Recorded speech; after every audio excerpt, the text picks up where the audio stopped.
Yes, please. Assalamu alaikum, sir. Sister Maha Dabus from Egypt sent some questions for us. One of her questions is like that. As mothers, we have a big responsibilities towards the bringing up our children, but there are many matters that we have to handle and deal with. My question is regarding the priority of these matters. What are the most important things that we should stress upon? Secondly, Huzur were brought up in a very special house, the house of Hazrat Muslim Maud, about whom Allah said that he was of the Mukarrabin. So, can you please tell us how did your father deal with you in your childhood? What were the matters that he gave priority to? What were the most important things that he stressed upon? Please give us more details about your father's way of dealing with you during your childhood. The first question first. You see the problem with what's the name of this lady? Maha Dabus. Huh? Dabus, huh? Yes. This question not belongs to her.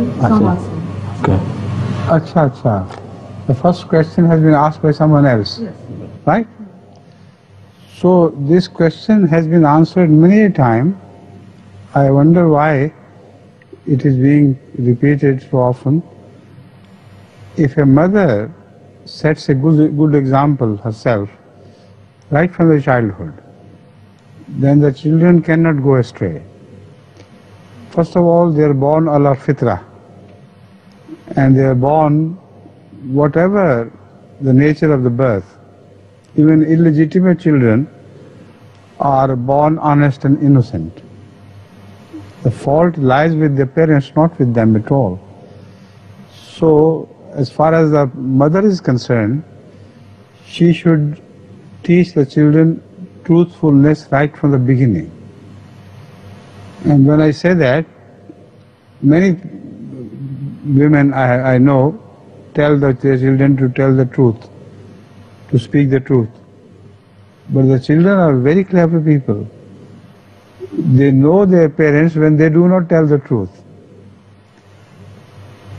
So they keep it in their heart. They grow with this falsehood.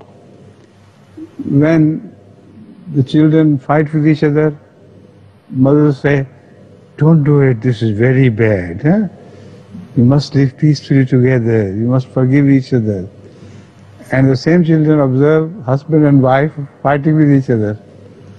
So this is a very strange phenomenon which they forget. First of all, they must delve deeper into themselves.